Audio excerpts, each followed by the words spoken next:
So we're standing here on the shores of Gunflint Lake on a very, very beautiful morning. You can see the lake is very, very calm. There's very little wind. You can see the beach here at Leeblain and the lake, Dynamite Island. And what we have here is our first great historical treasure, which is one of the Leeblain rock ovens. You can see part of the oven has collapsed.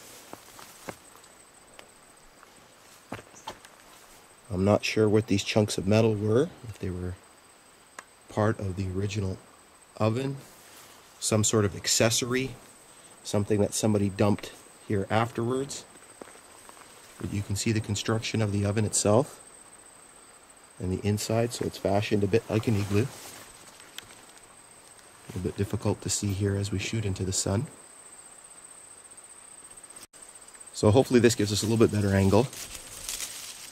You can see the grade is just right there, so it's very, very close to the grade, which makes this oven a bit of a mystery.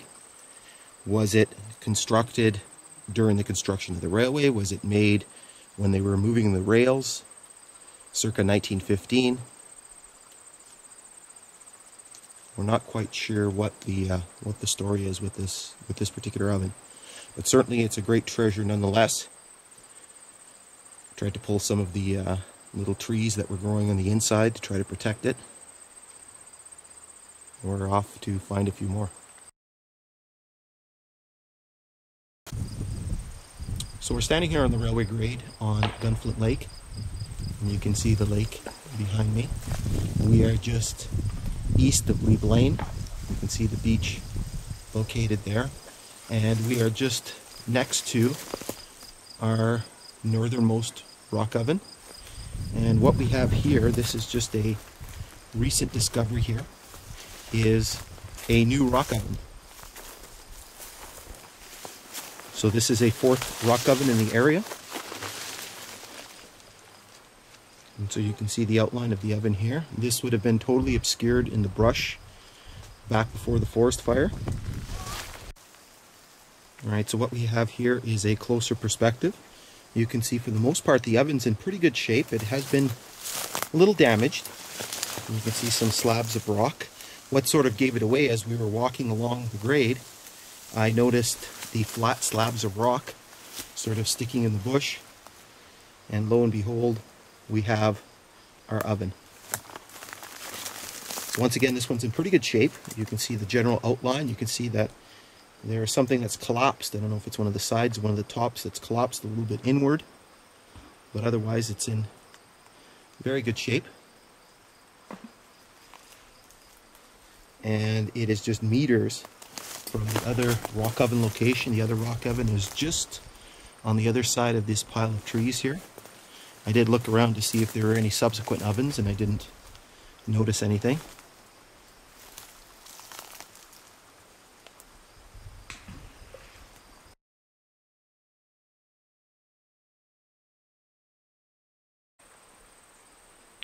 So we're standing here on the railway grade at Leeblain, and you can see the grade stretching back to the east in front of me. You can see the old borrow pit where they would have dug gravel out of. And you can see the grade continuing to the west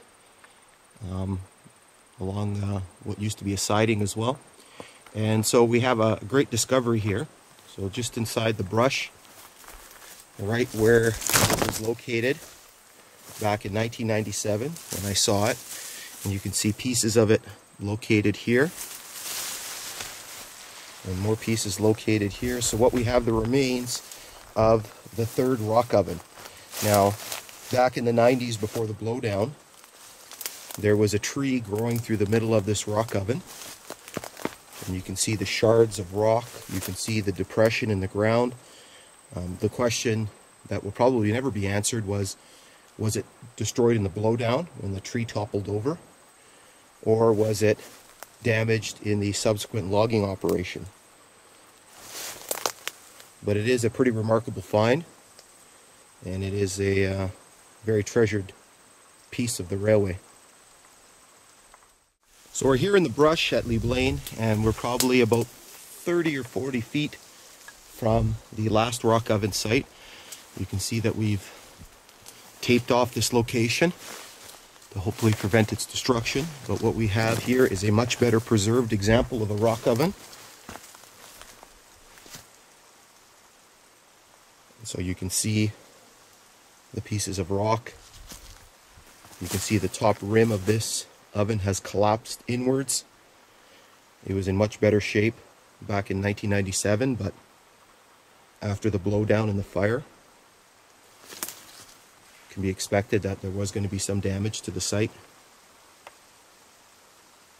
So once again, another very important historical treasure of the railway, and a testament to the workers who built the railway and their ingenuity in constructing these very crude but efficient means of baking bread.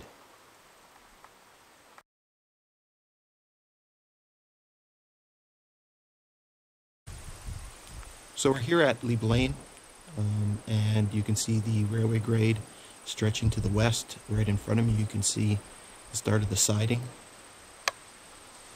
And then if I turn this way, you can see the eastward sweep of the grade, and a bit of a bend in there. And what we have in this location here, just inside the brush, is we have the start of the spur. There was an 1,100-foot spur line here at Leeblain. So as we make our way into the brush now, the grade here has been somewhat disturbed by the blowdown and the subsequent logging operations. But basically in this location here would have been the start of the spur. And through some digging today, we were able to locate quite a number of items. So for example, here's a whole pile of spikes that came out of this location right here. And so the grade stretches westerly in this direction here. All right, so we're going to continue walking westwardly. We're sort of paralleling the grade. And you can see there is a slight indentation here. And so I would imagine that the spur would have dropped below the level of the mainline grade as it made its way westward. And so you can see we enter this area, what used to be a gravel pit, or is often shown on maps, a borrow pit. So when we make our way down,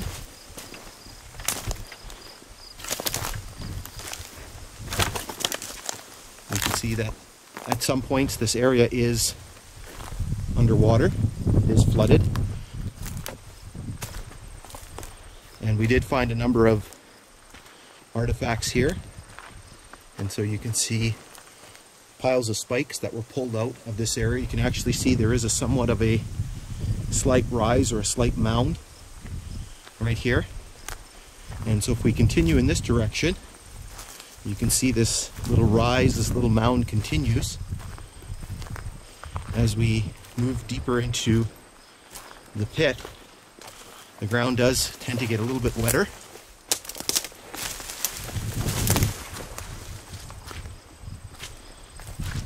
But we did continue to find spikes in this location. You can see it is getting very wet here. And so the assumption is that the grade would have continued almost right down the center of this pit. Or at least that's where we found the spikes. They were sort of right towards the middle. And so this would have been the Leeblain spur.